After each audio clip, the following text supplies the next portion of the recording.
Hey everyone, hope your day is going well. We are back with another reaction. We have Marianne, Faithfull, the Ballad of Lucy Jordan. And this was a request by Pierre. Thank you so much for this request and donation.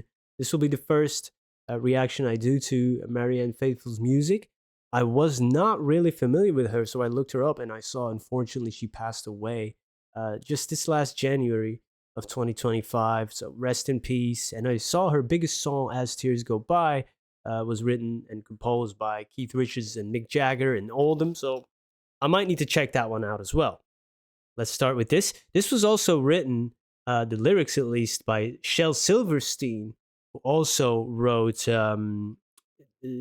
Sylvia's Mother by Dr. Hook. I really, really like that song. I know he's a poet and a writer, so let's jump in.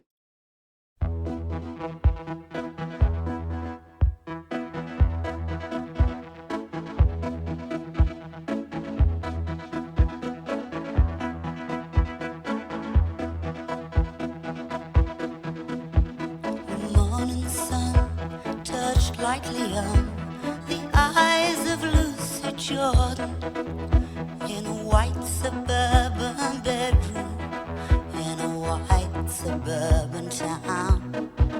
As she lay there neath the covers, dreaming of 1,000 lovers, till the world turned to orange and the room went spinning round.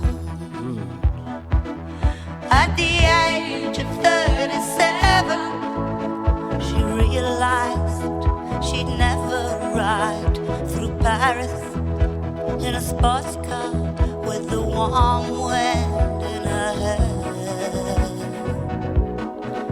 So she let the phone keep ringing, and she sat there softly singing little nursery rhymes she'd memorized. Oh, I really like her voice. Got a little smokiness to it. That's always really appealing to me. And I wonder how her speaking voice sounded, because I really, it's like it's so, it's got a little bit of mystery to it. If people have that also in their speaking voice, but sometimes it's different. Singing and speaking could be miles apart with some people. Yeah, I really like her voice. And the music, this is 79. It's not quite that 80s feel yet, but you can see where it is heading. Maybe this was ahead of its time. I don't know. It's hard to go really back in time. If you weren't there, you just weren't there. But it already has those elements in it. Really nice. And then great storytelling, of course. Very poetic lyrics. And this person is 37. I'm 37, so I'm definitely now involved in this story and paying attention, because it's painting a picture of this cookie cutter life in suburban bedroom, white suburban town, and then escapism as well of dreaming of 1,000 lovers. But the world turned orange, the room went spinning around. So that's a poetic way of saying maybe the sun has come up and dawn has come and reality comes to play. And now she's at a moment that, I'll never be riding in that sports car in Paris and stuff. So these ambitions and dreams may never be realized. Ugh. You never know.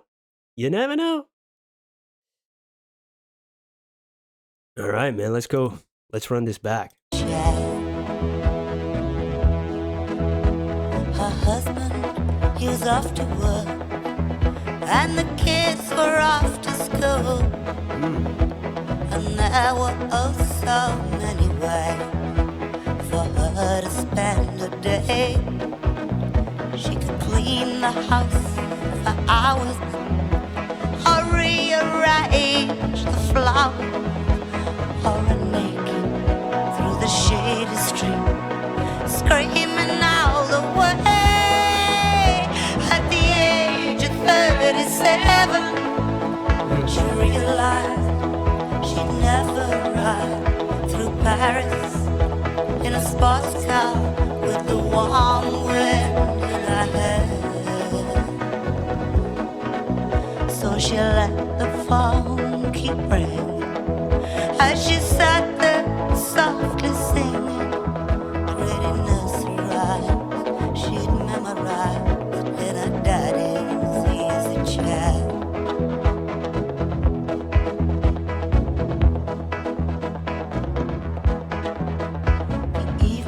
sun touched gently on the eyes of Lucy Jordan on the rooftop where she climbed when all the laughter grew too loud.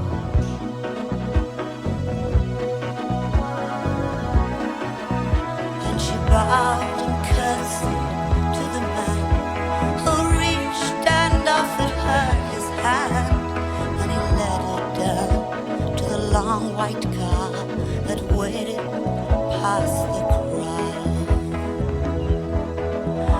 At the age of 37, she knew she'd found forever as she rode along through Paris with the warm wind in her hair.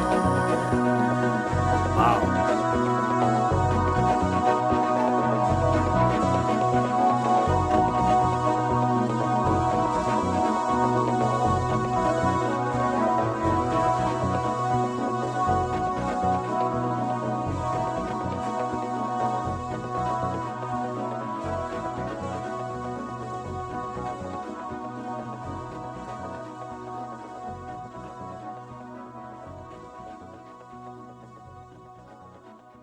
That's a sad ending, man. Jeez. You never know if you're gonna get into that sports car, man. If you don't hold on, if you don't keep going, you never know what's around the corner. Wow, but it's very poetic. You know, it's almost ambiguous the way it is written. You know, it's not explicitly stated. Oh man, I keep banging this mic. Apologies.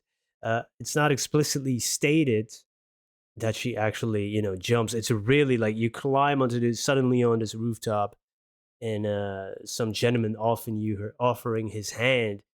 So it could be like an imaginary person, like, oh, jump, come over here, or the other person on the other side saying, hey, come back down off this ledge.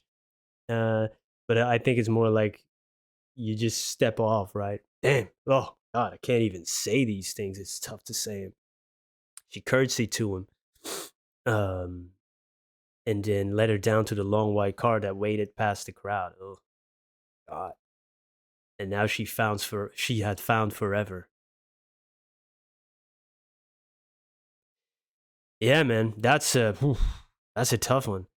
Uh, and you know, before that, you know, you can sense this maybe mental instability of, oh, the husband's off to work, kids are off to school. You know, I could do all these chores, cleaning the house, rearrange the flowers, thankless jobs a lot of the time. You know, people take it for granted, and it can feel meaningless after a while if you know if you're not being appreciated.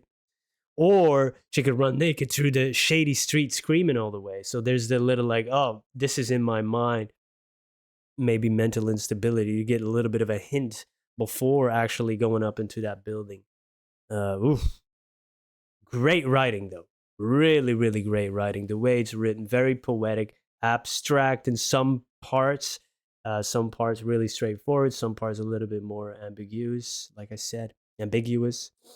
Yeah, really good. And that voice is sometimes their voice like almost gives out parts, like it drops out and then comes straight back in.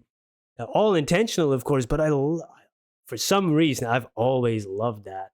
It gives that little bit of uh,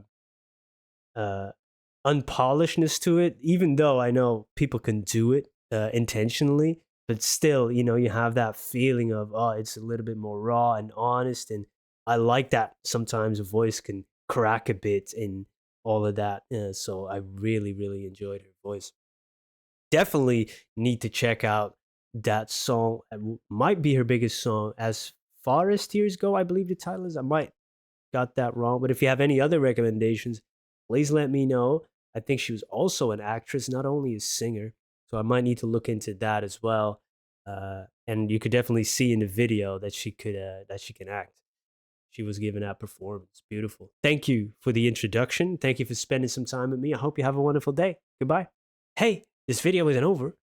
I hadn't had enough of this guy's face. Or if you've already sat through this message, you can click away. That's why I put it at the end, not at the beginning or in the middle of a video to disrupt it. But here I am, hat in hand. Well, if I had a hat, I would have it in my hand. Uh, Subscriber count. That's a vanity metric. I know. I'm not above vanity, but I do uh, want to ask you if you're feeling generous and if you made it this far in the video and if you already watched a few of my videos and you're not subscribed, please consider subscribing.